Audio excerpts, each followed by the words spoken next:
The rain fell softly outside the cafe window, tapping a gentle rhythm on the glass. Ava Carter sat alone at a corner table, her hands wrapped around a warm cup of coffee. Her train had been delayed again, third time today. The announcement still echoed in her ears, and she sighed, glancing at her phone. 2 hours to wait. Outside, people rushed past with umbrellas, their faces hidden by rain and urgency. Inside, the cafe was calm, with soft music playing and the smell of fresh pastries in the air. Ava opened her journal and began writing a few words, but her mind drifted. She was tired of traveling alone. She loved writing, loved seeing new places, but sometimes it felt like she was chasing something that always stayed just out of reach. "Excuse me," a voice said gently. She looked up. A tall man stood beside her table, holding his own coffee and a bag of books. He had kind eyes and a tired smile. "Every seat's full. Mind if I sit here?" Ava hesitated for a second, then smiled back. "Sure, go ahead." He sat down across from her, careful not to spill anything. "Thanks. I know, by the way." "Ava." They both nodded, like that small exchange meant something. For a few minutes, they sipped their drinks in silence, listening to the rain. "You waiting for a train too?" he asked. She nodded. "It's late. Again." He chuckled. "Figures. I've missed 3 meetings this week thanks to these delays." "Where are you headed?" "Back to the city. I was visiting my sister in the countryside." "You?" "Same. I had a photo shoot nearby. I run a travel blog." "Really?" His eyes lit up. "That's cool. I've always wanted to travel more, but work kind of owns me right now." She smiled. "What do you do?" "Architect. I design buildings that don't always get built." They laughed. Something clicked. The air between them felt easy. No awkward silences, no forced smiles. Just natural, flowing words and a warmth that felt new but familiar. They talked for over an hour. About favorite books, childhood memories, embarrassing stories. Ava told him about the time she fell into a fountain in Rome. No shared how he once got lost in his own neighborhood during a midnight walk. At one point she laughed so hard she nearly knocked over her cup. He caught it just in time. "You're fun," he said. "You're surprisingly easy to talk to," she replied. Time passed unnoticed. The rain stopped. Light came through the clouds. Outside the cafe, the station speakers crackled. "Train to Central Station, platform 3, departing in 10 minutes." Ava's heart skipped. That was her train. She looked at him. He looked at her. For a moment, neither moved. "I guess that's me," she said, standing up. "Yeah," he said, also rising. "I should get going too." They walked to the door together. Something inside Ava screamed, "Don't leave yet." Asked for his number. Something. But she didn't. She hesitated, smiled, and whispered, "It was really nice talking to you, no?" He gave a small nod, his eyes saying more than his lips. "Yeah, same here, Ava." Then she turned and walked into the crowd. He watched her until she disappeared among the people. That night, in a hotel room miles away, Ava stared at her blog screen. She couldn't stop thinking about him, his smile, the way he listened, how easy it was to talk to him. It felt unreal.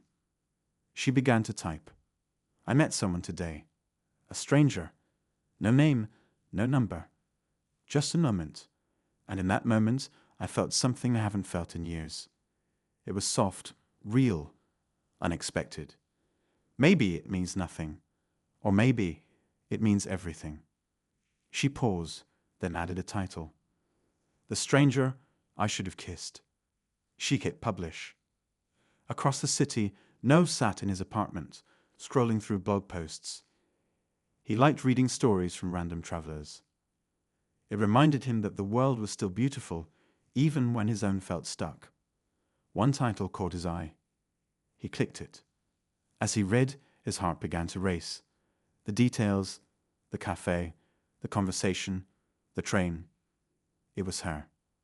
He read the last line again. Wherever you are, I hope you felt it too. Noah leaned back in his chair, his hand still on the mouse. He smiled. He definitely felt it too. The wind was soft near the coast, carrying the salty scent of the ocean and the cries of distant seagulls. Ava Carter stepped out of the taxi and looked at the white hotel standing tall against the blue sky. It was old but elegant, with ivy climbing its walls and wooden shutters painted in faded teal. This place was her next stop, a quiet seaside town chosen by a brand that wanted dreamy photos and fresh content. She adjusted her bag and entered the hotel lobby. The receptionist greeted her kindly, handed her a key, and mentioned that renovations were happening in one wing but wouldn't disturb her stay. Ava smiled and thanked her, then made her way to the room. It was beautiful, tall windows, a small balcony overlooking the sea, and the kind of silence that made her want to write poetry. She unpacked quickly and pulled out her camera. The light outside was golden, perfect for a shoot. A few hours later, she wandered around the property, taking pictures of the beach, the stone steps, and the old wooden railing by the garden. She turned a corner near the back entrance and froze. There he was, Noah, wearing a white t-shirt smudged with paint, blueprints tucked under one arm, and looking very focused as he spoke to a worker. His voice hadn't changed, calm, clear, gentle. Ava stood still. Her heart skipped the same way it had in the café weeks ago. She didn't know whether to smile, hide, or just turn around and leave. He turned and saw her. For a moment, neither of them moved. Then he smiled, surprised but genuine. Ava. She smiled too, unable to stop it. Hi. He walked toward her, wiping his hands on a cloth. What are you doing here? I'm working. Travel blog, remember? This hotel's part of a new brand deal. He laughed softly. Of course it is. I'm here to make sure the building doesn't fall apart before your camera clicks. They both laughed, a little awkward, a little warm. So, he said, we meet again. Seems like the universe is trying something, she replied, her voice light but curious. They decided to grab coffee in the hotel's small lounge after he finished his shift. They sat near a window where the light made shadows dance on the table. The sea was in view. The air smelled like salt and citrus. They talked again, like old friends who hadn't seen each other in years. They asked the same kinds of questions, but deeper this time. He told her about the renovation project, how he was trying to save the charm of the old building without breaking its soul. She shared her latest travels, and how tiring it sometimes was to keep smiling online when her heart felt empty. So, he asked slowly, you wrote about me. She looked down at her coffee. You read that? Twice, he said. Okay, maybe more than twice. She smiled. I didn't think I'd see you again. Neither did I. There was a silence. A soft, heavy silence filled with thoughts neither could say. That evening, they walked along the beach. The sky turned pink, and the waves touched their toes. Ava took pictures of the sea and the sky. Noah watched her moored in the sunset. They didn't talk about what they were doing, just let it happen. Ava liked the way he listened. Noah liked the way she smiled when she caught a good photo.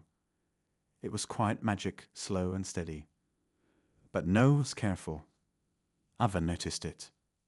He didn't get too close. Didn't touch her hand, even when she walked beside him. His eyes sometimes looked far away, like something was holding him back. Later that night, she lay in bed staring at the ceiling. Her phone buzzed. A message from one of her followers. She clicked it. It was a photo. Noah, smiling, holding hands with a woman in a garden. Her face partly hidden by sunglasses. The closeness between them was clear.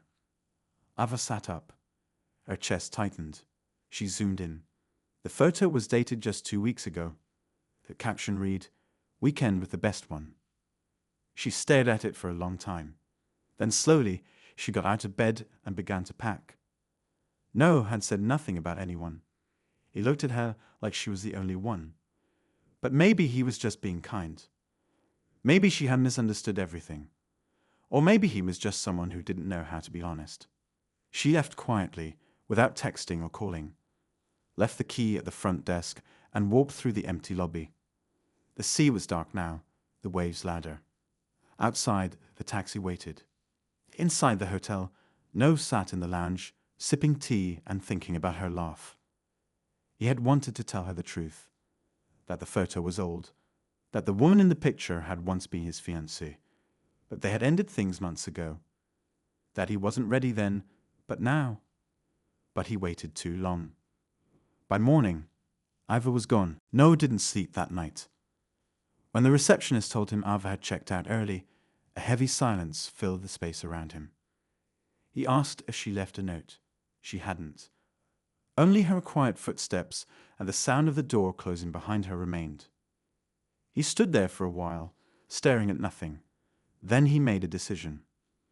By mid-morning, he had tracked her down through her blog's latest post.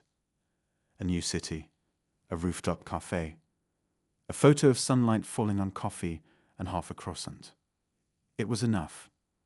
He drove 5 hours without stopping, the wind rushing past, his mind racing faster. Questions spun through his head. Why did she leave? Was it the photo? Did she think I lied? Why didn't I tell her everything sooner?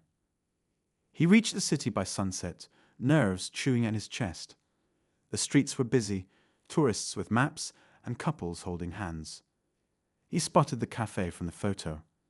The same corner table, the same cup. And there she was, sitting alone, typing something on her laptop, a soft frown on her face. He walked up slowly, unsure what to say. Ava. She looked up, and the air between them changed. Her fingers froze. Her expression turned from surprise to guarded stillness. "What are you doing here?" she asked. "I had to find you. I need to explain." "You don't have to," she said flatly, standing up and closing her laptop. "It's pretty clear." "No, it's not," he said quickly. "That photo, it's old, months old. She's not part of my life anymore. I should have told you, I just didn't know how." Her eyes narrowed. "You didn't know how, or you didn't care enough to." His chest tightened. "That's not fair." No, she said, her voice sharper now. "What's not fair is finally trusting someone only to find out they're still in someone else's arms." He shook his head. "It's not like that."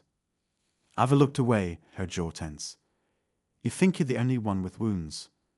Her voice dropped, quieter now. "I once loved someone who told me I was everything. Then I found out he was engaged to someone else the entire time." No's eyes widened. "Ava, I don't talk about it," she said, staring into the distance. "But it broke something inside me. I promised myself I wouldn't fall for words again. Wouldn't trust smiles and long walks. And then you sat at my table like it meant nothing." "I didn't know," No said softly, "but you're not nothing to me." There was a long silence. "I believe you," she said, barely above a whisper, "but it still hurts." He stepped closer. "Let me fix it." Ava hesitated, the wall around her slowly cracking. "Why are you doing this?" "Because I couldn't stop thinking about you," he said, his voice trembling a little. "Because when you left, it felt like someone ripped something out of me. I don't want to lose you over something I should have said." She looked at him for a long moment. Her face was tired. Her heart heavier than it looked. "Then don't say anything more," she said. "Just sit." So he did. They sat in silence as the sky darkened and streetlights flickered on. The cafe closed around them, and neither moved. Eventually she stood and said, "Walk with me." They wandered through narrow streets, the night cool and quiet. Slowly they talked, this time with less fear. Ava told him about the boy she loved at 23. How she found out about the engagement through a Facebook post. How her trust shattered like glass. How every connection after that felt temporary, like borrowed time. No told her about his ex-fiancée, Claire. How they were perfect on paper but wrong in every other way. How the breakup was bitter and slow. How it made him doubt if he could love again without breaking something. Their stories spilled out like water behind a broken dam.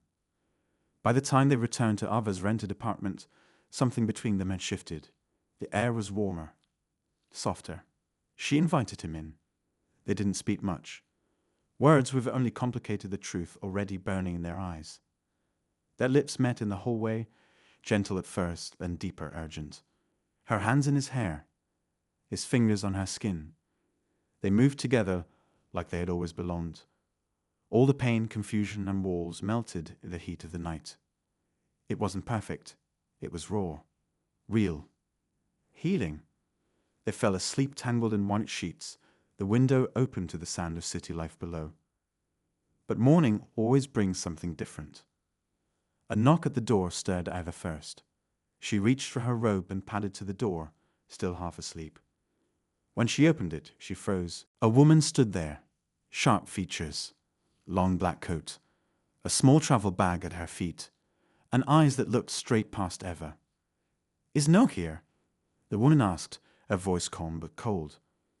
Ava's heart stopped. Her fingers tightened on the doorframe. Who are you?" The woman's smile didn't reach her eyes. "Claire, his ex, or at least I thought I was." From behind, No appeared in the hallway, shirtless, his face turning pale the moment he saw her. Ava turned to him slowly.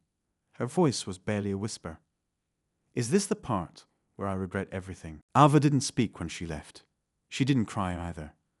She simply packed her things in silence, while No stood in the hallway, fully dressed now, saying her name again and again like it would stop her. She didn't stop.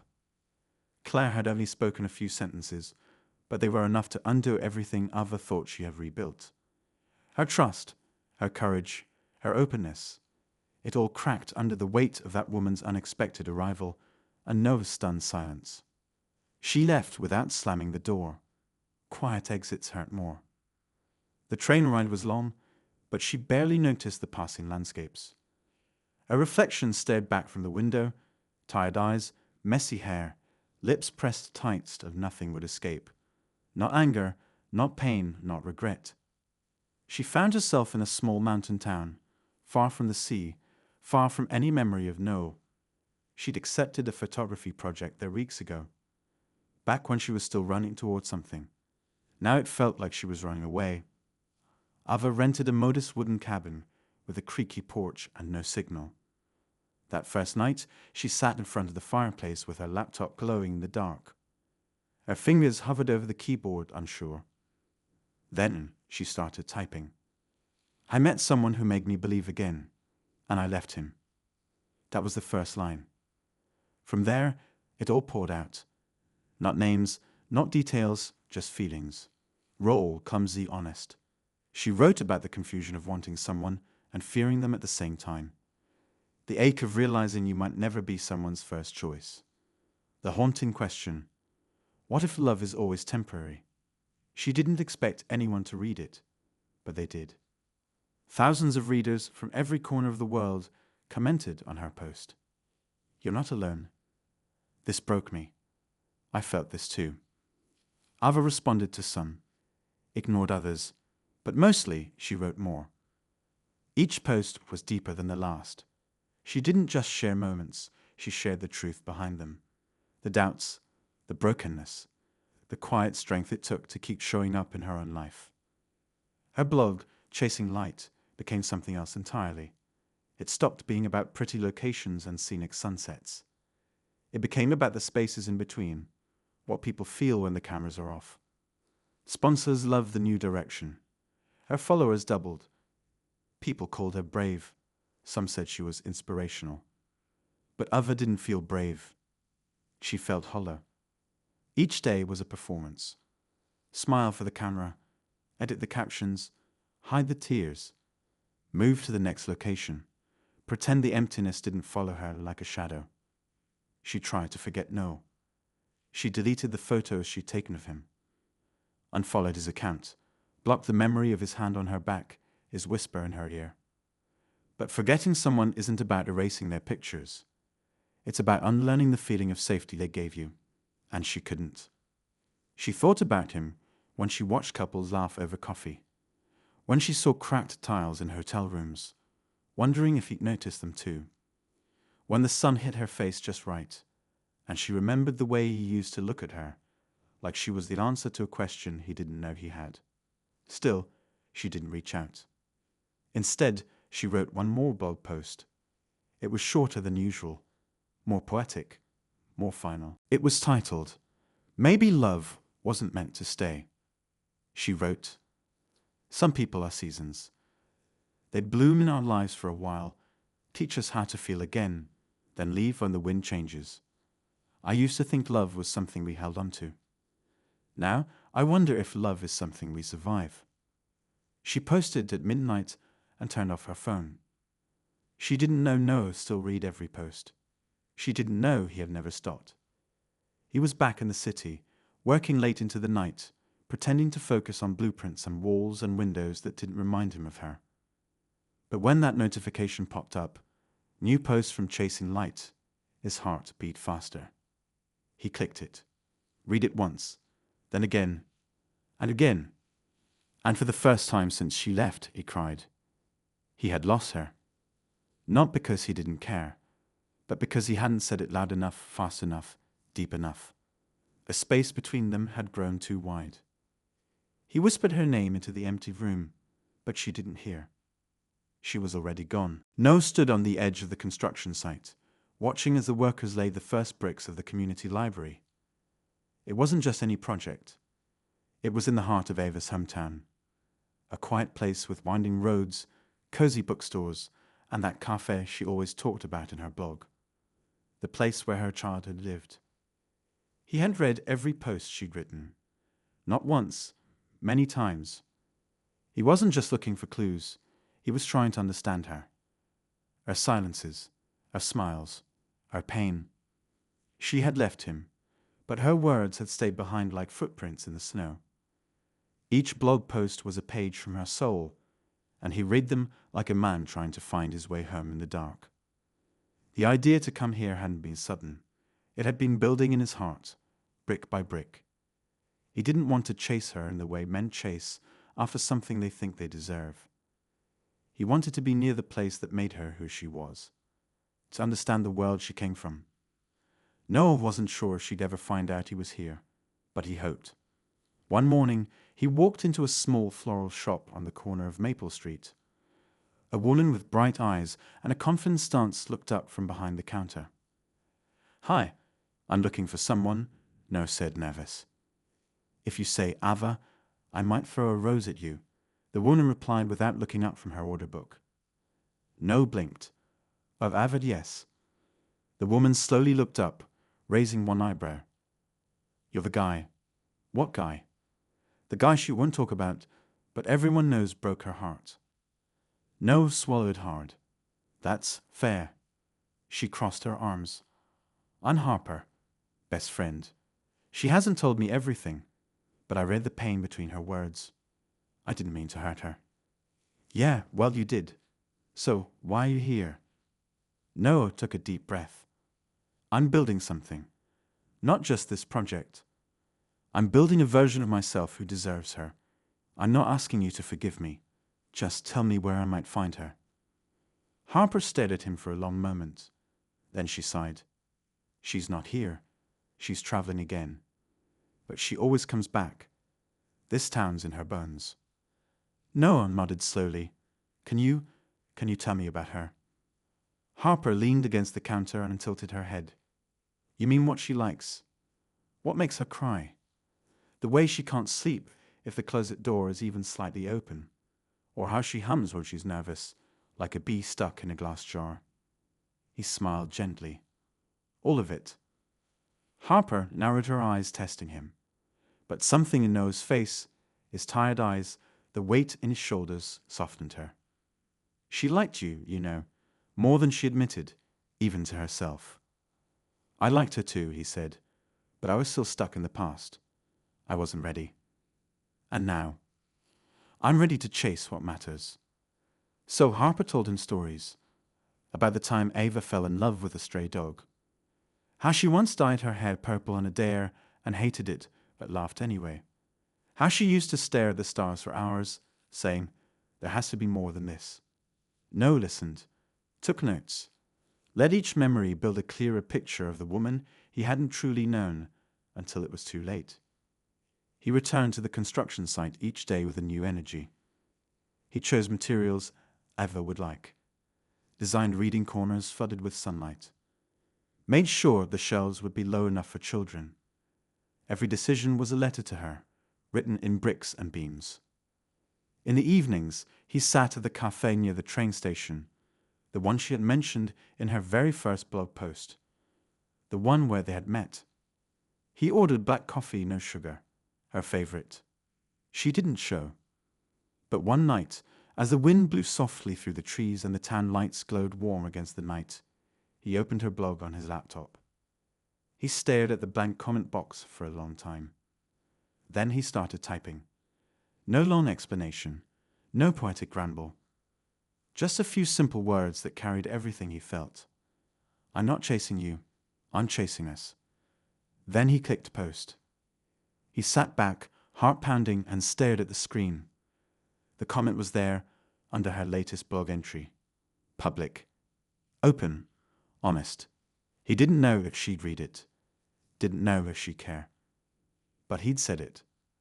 The next morning, thousands of people had liked his comment. Some replied with crying emojis. Others wrote, "Don't give up. She'll come back. This is love." But none of it mattered. Only one person needed to read it. And someone far away, on a train heading toward the next city, Ava refreshed her blog. She wasn't sure why. She had told herself she wouldn't check it. Not after that last post. Not after she finally admitted to herself that maybe love just wasn't for her. But habit is a stubborn thing, so she checked. She saw the comment. And froze. Her breath caught in her throat. Her heart kicked against her ribs like it wanted out. No name, but she knew who wrote it. The words were simple, but they carried a weight she wasn't ready for. I'm not chasing you, I'm chasing us. She closed her laptop and pressed it against her chest. Everything she had tried to bury came rushing back. And for the first time in weeks, she didn't feel so alone. The morning sun cast long golden beams across the unfinished walls of the library. Noah stood with a measuring tape in one hand, coffee in the other, staring at the design blueprint. He had barely slept. His mind kept going back to the blog post, her words, or rather her silence. She hadn't replied, not directly, but something in him refused to lose hope. Then he heard it. Footsteps, light, familiar. He turned slowly, not trusting his eyes. Ava stood at the entrance of the site, wearing a white shirt tied at the waist, old jeans, and her camera slung around her neck. Her hair was tied up loosely, and a shy, unsure smile played on her lips. No, didn't move. For a moment, time stood still between them. Ava raised an eyebrow. Aren't you going to say hi? He blinked. I wasn't sure you'd come. I wasn't sure either, she said, stepping onto the gravel. Their eyes met. I saw the comment, she added softly. Noah waited, heart racing. She didn't say anything else. She just walked past him and stopped near the half-finished reading corner. She knelt down, touched the smooth wooden frame, and smiled. I love this space, she said. It's for you, he replied quietly. They worked side by side the entire day. Ava didn't say much. She took photos of the project, asked questions about the design, helped arrange books for the mock setup. Noah noticed how she moved, carefully, like someone rebuilding a house after a fire, testing every wall, every window. She wasn't here to fall back into something. She was here to see if the ground was safe to stand on. At lunchtime, they sat on a low bench under a tree. Harper had sent sandwiches. Neither of them said much at first. Then Ava spoke. I didn't reply, because I didn't know what to say, she said, chewing slowly. But I knew I had to come. You don't have to explain. I do know, because I didn't come back for the comment. I came back because I've been running too much. And I got tired. He nodded. Same. They looked at each other. A breeze passed between them, Leaves danced. "Did you know I used to hate you?" she said suddenly. No laughed. "Yeah, I could tell." "Good. I wasn't subtle. But I never hated you, Ava. Not once." She looked down at her hands. "I think that scared me more than anything." Later that day, they painted the inside walls together. Ava picked soft yellows and warm greys. They joked about colors, argued lightly over shelving, laughed when No stepped in paint and left a blue footprint on the floor. "Leave it," Ava said. "Let it be part of the place." By sunset, they were sitting on the rooftop of the building, watching the sky turn orange and pink. Ava had her camera. No had his notebook. She rested her head on his shoulder, just for a moment. He didn't move. "This feels good," she whispered. "It does." They didn't say what it was, or what it meant. It wasn't time for labels. They were just learning to breathe in the same space again. That night, Ava stayed in a guest room near the site. Harper had arranged it. Ava sat by the window, looking at the photos she had taken during the day. She smiled at one picture of Noah covered in paint, another where he was helping a child carry books into the building. Her phone buzzed. It was an email from the hotel owner of the seaside town, the one Noah had helped renovate, the one where everything had started again. Subject: urgent opportunity abroad. Ava read it slowly. They wanted her to move overseas, Paris, for a permanent photography position with one of the top hospitality groups. Travel, luxury, exposure. Her dream gig. She stared at the screen. Noah's smile flashed in her mind. And then her own voice echoed in her head, words she had typed in one of her older blog posts. "I want a love that doesn't make me choose between dreams and heart." But here she was, and it felt like a choice was coming. The next morning, she didn't say anything about the offer. She acted normal, helped move chairs, adjusted lights for the reading area. No one noticed the quiet shift in her, a small cloud behind her eyes. "I'm not sure I belong in your world, Ava." She frowned. "And I'm not sure I belong in yours." They sat in silence. Crash. Burn. Hearts caught between choice and love. She stood up slowly. "I need to think." Noah nodded, watching her walk away into the night. He stayed under the tree, eyes on the stars, wondering if he had just let her go for the second time. Or if maybe, this time, she would find her way back again. The city felt heavier that night. Lights flickered softly through the misty air, and people moved like quiet ghosts down the sidewalks. Ava stood in front of her hotel, suitcase by her side, flight ticket folded neatly in her coat pocket. Tomorrow, she would be in Paris. A dream calling her across the ocean. Still, something inside her felt unsettled, like a book that hadn't been closed properly. She heard a horn honk gently. Turning, she saw Noah's truck pull up at the curb. The window rolled down. "Come with me," he said. She hesitated, then, without a word, picked up her small bag and got in. They drove in silence for a while. The streets grew quieter as they moved away from the busy center. Ava looked out the window, watching the blur of lights and shadows pass by. She didn't ask where they were going. A part of her already knew. When the truck stopped, she looked out and smiled faintly. The café. The same one where they first met. Where a delayed train, a shared table, and a conversation about nothing had started something that neither of them had planned. Noah stepped out and opened the door for her. Ava walked in slowly, the small bell above the door chiming with the same soft sound. The café hadn't changed. The same chairs, the same soft music, the same warmth. They took the same table, sat in the same seats. Ava touched the edge of the table and smiled. "I remember thinking you were a bit annoying that day." Noah laughed.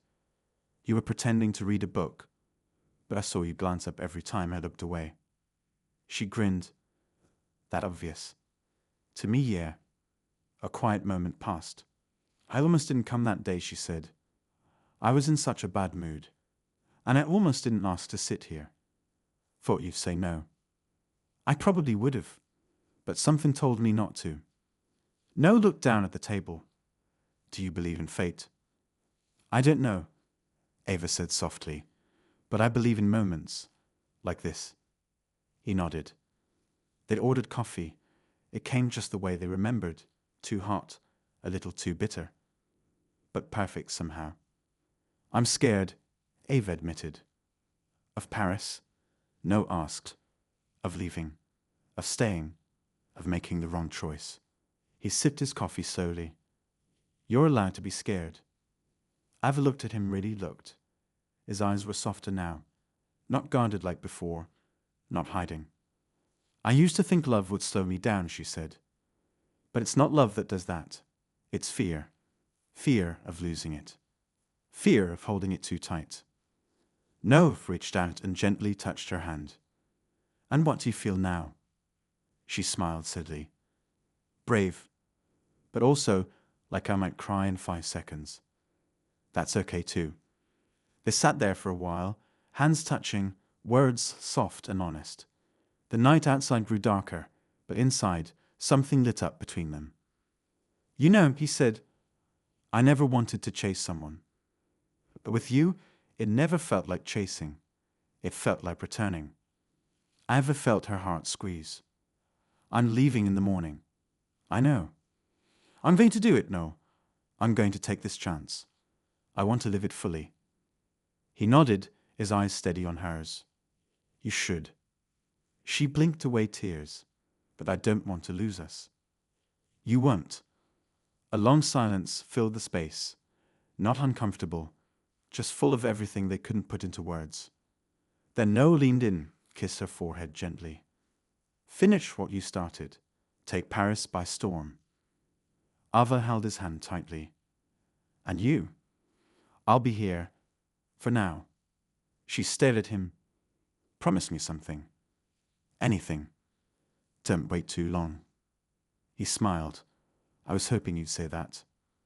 They walked out of the café together, slowly, as if not wanting to step back into the world just yet. The night air wrapped around them like a blanket. He drove her back to the hotel, and they stood in front of the doors for a long minute.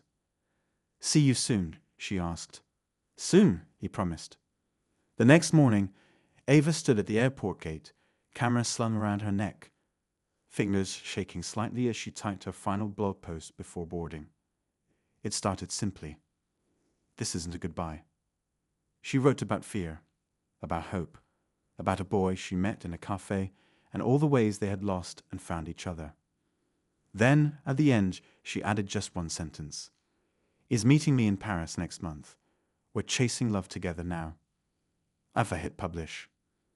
Then she boarded her flight, with a smile, a heart wide open, and a future that finally felt like hers. Love didn't stop her dreams. It gave them wings.